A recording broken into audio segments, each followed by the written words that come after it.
Construction ఆగిపోయిందనే విషయం minister గారికి ఎలా చెప్పాలో తెలియట్లేదు. సార్ మినిస్టర్ గారు ఫోన్ సార్. సార్ సార్ ఏమైంది? పనులు ఎంతవరకు వచ్చాయి?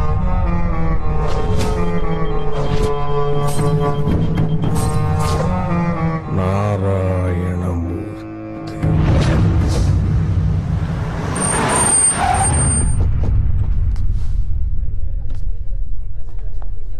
నమస్తే సార్. నమస్తే సార్. నమస్తే నమస్తే నమస్తే నమస్తే నమస్తే sir sir sir good morning sir. పెంచావయ్యా. వర్క్ టెన్షన్ ఇక నారాయణమూర్తి అంట ఇక్కడ. రండి సార్. సార్ మినిస్టర్ గారు వచ్చారు సార్. మినిస్టర్ గారా? సార్ నమస్తే సార్. మీరు వచ్చారండి సార్. కబురు పెడితే నేనే వచ్చేవాడు కదా సార్. కూర్చోండి సార్. సార్ మీ ఫైలు ఇక్కడ ఉంది. మినిస్టర్ గారు వస్తే గానీ ఫైల్ కదలలేదు. Sorry 1 minute sir. Sir actually approved plan ప్రకారం అక్కడ 50 meters కి మించి బిల్డింగ్ హైట్ ఉండకూడదు. వీళ్ళు 80 meters కట్టేశారు. కామన్ ఏరియా 40% వదలాలి. వీళ్ళు 20% కూడా వదలలేదు. సెట్ బ్యాక్స్ 6 meters ఉండాలి.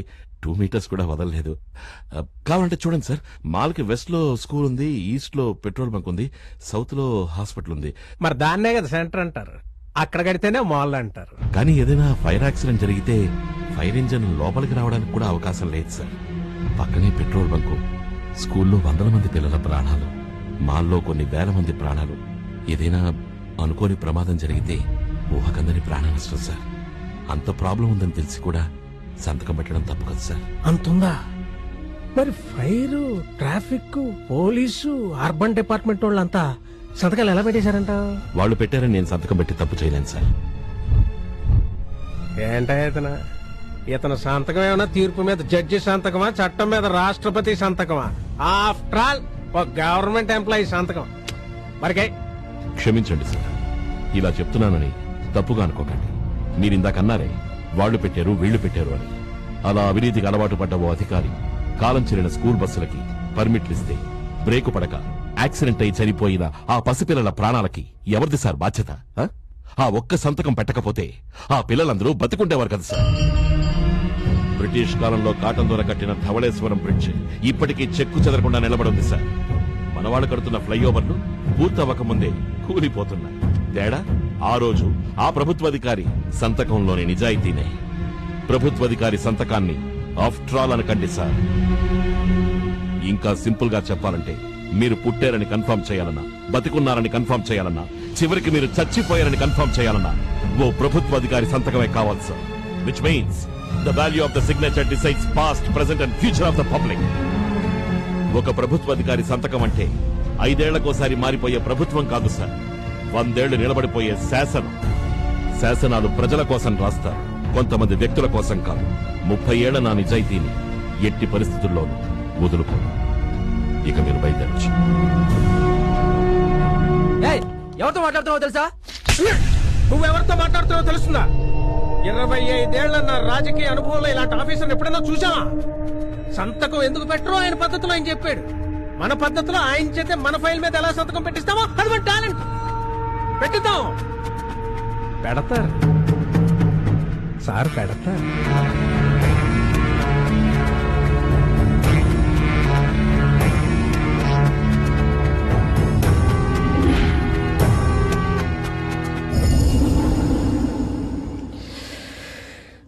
మనిషి అన్నాక సంపాదించాలి.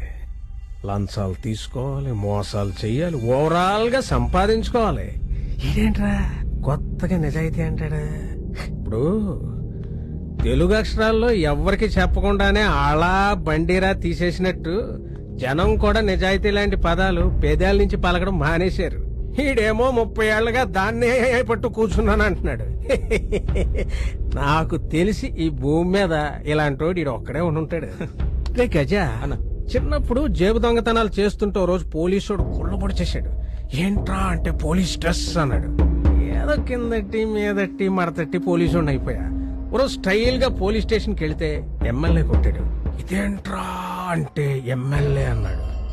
మళ్ళీ కిందట్టి మీదట్టి మడతట్టి ఎమ్మెల్యేనైపోయా.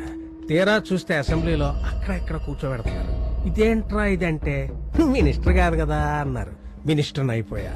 అలాంటి నేనే ఆడు చెప్పే మాటలకి నోరెళ్ళ పెట్టేశా. మన దగ్గర డబ్బుంది, ఆస్తి ఉంది, పరపతి ఉంది, కానీ ఆడి దగ్గర నిజాయితీ వల్ల వచ్చే గర్వం ఉందిరా, భరించలేం. ఆడి గర్వం చచ్చిపోవాలంటే ఆడి 30 ఏళ్ల నిజాయితీ చెరిగిపోవాలి. నా ఫైల్ మీద పెట్టే సంతకంతో. గజా, మీరు హ్యాపీగా ఢిల్లీ వెళ్ళరండి అన్న, నేను చూసుకుంటా. ఎక్కడేంట్రా బాబు ఇంత ట్రైగా ఉంది. ఒరే బండ రిజిస్ట్రేషన్ ఆఫీస్ అంటే అందరూ అబ్బాయిలేనా? ఒక్క అమ్మాయి కూడా రాదే? ఏంట్రా అబ్బాయిలు మిమ్మల్ని ఎక్కడని వెతకాలరా? రానా? భానుమతి బాగా డెవలప్ అయిపోయింది రోయ్. హే, ఇంతకీ మనోడెక్కడ్రా? సైట్ బాగుంది కాబట్టి తీసుకున్నాం బాబాయ్. ఏ మాట కా మాట మనోడు కవర్ తీసిన క్యాడ్బరీ చాక్లెట్ లా టెంప్టింగ్ గా ఉంటాడ్రా. కానీ వాడేంట్రా నా లాంటి హాట్ గర్ల్ ముట్టుకున్నా పట్టుకున్నా టెంప్ట్ అవ్వట్లేదు. మా వాడు ఒక అమ్మాయి లవ్ చేస్తున్నాడు. లవ్ చేస్తున్నాడా? ఎవరా అమ్మాయి? మాకు తెలీదు. మీకు చెప్పలేదా? ఆడికి తెలీదు. వాడికి తెలీదా? అదేంటి? అంటే వాళ్ళ ఫాదర్ ఫ్రెండ్ చూసి నచ్చిందంటే ఇడు బ్యాగ్ చూసాడు. అప్పటి నుంచి ఆ బ్యాగ్ కోసం సెర్చింగ్. బ్యాగ్ చూసి లవ్ చేస్తున్నాడా? అదేగా లవ్ లో ఉన్న problem. I will solve this problem.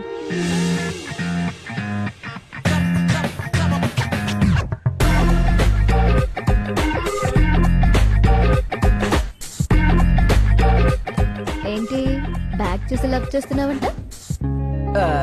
వాళ్ళనేం చూస్తావు గాని నన్ను చూడు.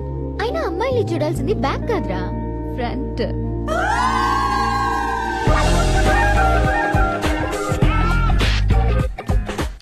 ఫ్రంట్ బ్యాక్ ఏంటంటే సైట్ అనక మొత్తం చూడాలి కదా. నేను మాట్లాడేది మీ సైడ్ గురించి కాదు, నా సైడ్ గురించి. ఏదైనా సైటే కదా మా కొలతలంతా. 36, 26, 36. అయ్యేం కొలతలండి, కరోస్ బాగా ఎక్కువ ఉన్నాయి. సర్లేండి, పార్ట్లు కింద చేసాం మెత్తం. మీరేం కంగారు పడకండి, సింగిల్ పేమెంట్ సీత ఇక్కడ. సీతాన్ని కొంచెం పక్కన. నువ్వు ఉండే అండి, నచ్చిన సైట్ కాదనకండి. వైజాగ్ అసలు స్మార్ట్ సిటీ కాబోతుంది. ముక్క కూడా దొరకట్లేదు ఇక్కడ. ఇదిగో ఫ్రంట్ బ్యాక్ సెంటర్ మొత్తం అంతా చూసేది. వెంటనే రిజిస్ట్రేషన్ పెట్టేసుకుందాం. సింగిల్ పేమెంట్ సీత ఇక్కడ. ఏంటండి గొడవ ఎదవకరా? సైట్ చూసేస్తావా? రిజిస్ట్రేషన్ పెట్టేసుకుందాం. నీకేం కావాలో నాకు తెలుసురా.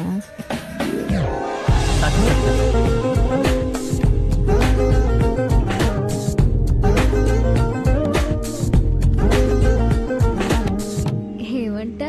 ఏంటి అనేది? అనవసరంగా నీకు నా కళ్ళజోడు పెట్టి తప్పు చేశాను. నీకు మీ నాన్న పెట్టిన కళ్ళజోడే కరెక్ట్. సార్ సైట్ బాగుందా లేదా మీకు వద్దంటే చెప్పండి, నేను రిజిస్ట్రేషన్ పెట్టేసుకుంటాను. ఇది అతను కావాలంటే సైట్ అతను చేయించుకో రిజిస్ట్రేషన్. మేడం కొలతలు ఎలా ఉన్నా పర్లేదు, మీరు అనండి, వెంటనే రిజిస్ట్రేషన్ పెట్టేసుకుంటాను. చేస్తే గీస్తే వాడికే రిజిస్ట్రేషన్ చేస్తా. Spot registration, single payment Sita ఇక్కడ. సింగిల్ పేమెంట్ అంటే సింగిల్ ఇచ్చినట్టు, ఇంకా నయ్యం డబల్ పేమెంట్ అనలేదు. అన్నా ఇంకో కరగంట గుడ్డు చెప్తా.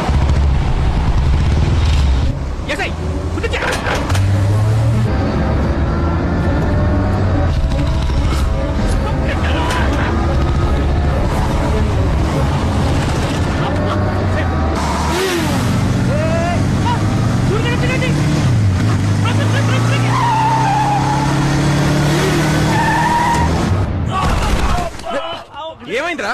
ఏమైందేంటి? నీ క్లోజ్ అవుతున్న కోపంతో నన్ను క్లోజ్ చేద్దామని టిప్పర్ లారీ ఎక్కించిపోయారు నా మీద తెలుసా? చంపేస్తుంది. సూరి అది నీ మీద కాదు సూరి. 300 కోట్ల ప్రాపర్టీ. ఆఫీసర్ ని సంతకం పెట్టమంటే టెన్షన్ పెడుతున్నాడు. లారీతో గుద్దితే బెడ్ మీద పడతాడు, ఆ భయంతో సంతకం పెడతాడేమో అని ఓ చిన్న జర్కిద్దాం అనుకున్నాను. నిన్న ఒక ఆఫీసర్ టెన్షన్ పెడుతున్నాడా? ఎవడు ఆఫీసరు? ఎవడు ఆఫీసరు? ఆడెవడైనా గాని అన్నా, ఇక నుంచి నువ్వేం టెన్షన్ పడకు. ఆ ప్రాబ్లం నాది. మా నాన్న ఎప్పుడు చెప్తూ ఉంటారు, ఏ ప్రాబ్లం అయినా పద్ధతిగా డీల్ చేయాలని. ఆ పద్ధతే సామ దాన భేద దండోపాయం. ఏంటి సాంబారా? సాంబారు రసము కాదురా, సామ దాన భేద దండోపాయం. నంబర్ 1 సామ అంటే ఏదైనా సామరస్యంగా సాల్వ్ చేసుకోవాలి. అది వర్కౌట్ అవకే టెంపర్లారీ బుక్ చేసాం. అయితే నంబర్ 2 దానం. అదేంటిది? గిఫ్ట్లు స్విఫ్ట్లు వీలైతే వాళ్ళ లైఫ్ కావాల్సిన లిఫ్ట్లు ఇచ్చి టెంప్ట్ చేయాలి. ఆడపడగా ఆడ ఒప్పతాడుకో ఫ్యామిలీ ఉంటదిగా. ఉండే ఉంటది. అయితే ఆడు ఫ్యామిలీని టెంప్ట్ చేయండి రా. సూర్యగడు చెప్పినట్టు చేయండి రా. సిన్సియర్ ఆఫీసర్ టైంకి ఆఫీస్కి వెళ్ళిపోతున్నాడు. రే, అది నాది. పిచ్చి చెల్లి, నీదేంటి నాదేంటి? ఇవాళకి ఇది మందే.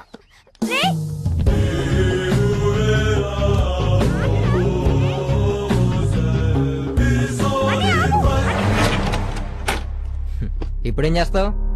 బయట గడి పెడుతున్నా, నువ్వేం చేస్తావురా? అయితే సార్ ఇప్పుడు మ్యూజిక్ ఎంజాయ్ చేస్తారు. ఆ ఫ్రిడ్జ్ తీసుకెళ్ళి మాసం అడిగించండి, మన ఫ్రిడ్జ్ అక్కడ పెట్టండి. అలా చూస్తా పెట్టరా మైదానం, ఇది తీసుకెళ్ళి టేబుల్ మీద పెట్టు. రేయ్, ఆ టీవీ అక్కడ పెట్టు. అలా చూస్తా ఎవరు మీరు? ఏమిటివన్నీ?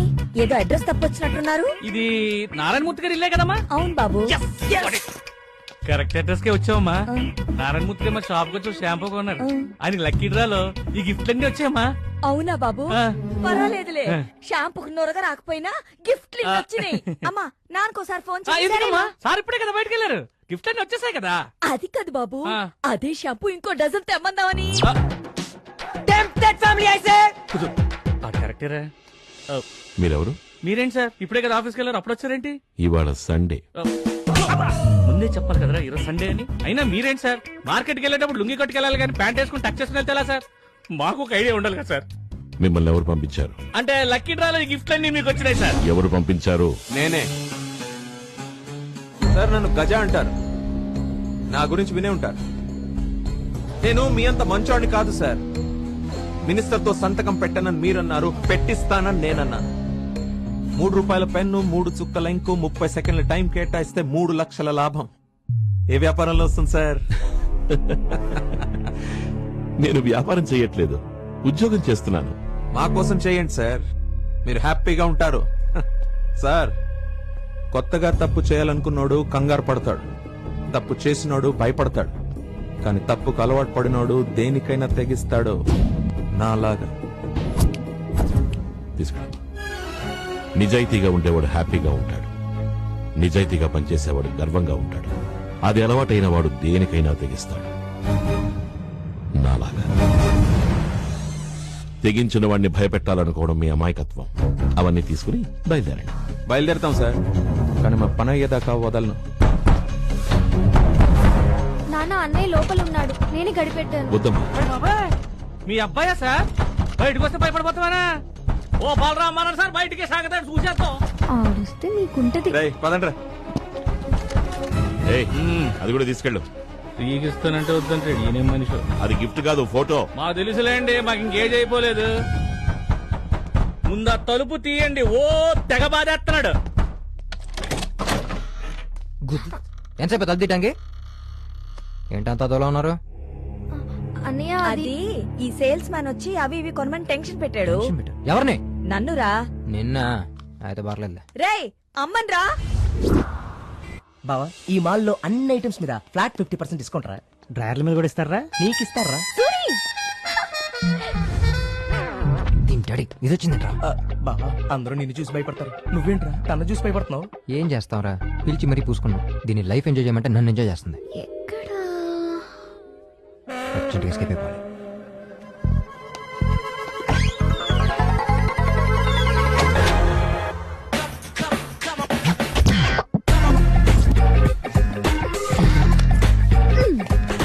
ఏంట్రా తప్పించుకుంటున్నా? ఏం చేస్తున్నావు?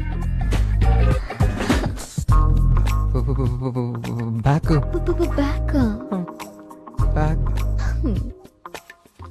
ఫ్రంట్ చూడు. ఏం చేస్తున్నావే?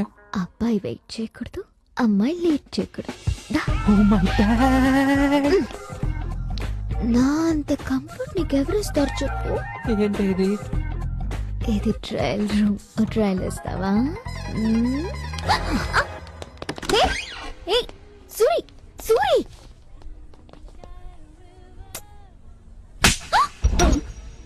But I love you. యథవేషాలు మాకు. నీకు నీ లవ్ ఎంత ఇంపార్టెంటో నాకు నా లవ్ అంతే ఇంపార్టెంట్. ఏయ్ సూరిగా, మీ అబ్బాయిలంతా ఇంతేరా? నాలా సిన్సియర్ గా ప్రేమించే అమ్మాయిని పట్టించుకోకుండా పొద్దున ఒకరితో మెసేజ్లు, మధ్యాహ్నం ఫేస్బుక్, రాత్రికి వాట్సాప్ లో చాటింగ్ చేసి ఫైనల్ గా నాన్న చెప్పాడని ఫారెన్ చెక్కేసే వాళ్ళు వెంటపడతారు. రే, నువ్వు బ్యాక్ బ్యాక్ అని తిరుగుతున్నావే, దాన్ని ఏ ఇసుక లారీ వచ్చి బ్యాక్ నుంచి గుద్దేస్తుంది. అప్పుడు నీకు నా ఫ్రెండే దిక్కు.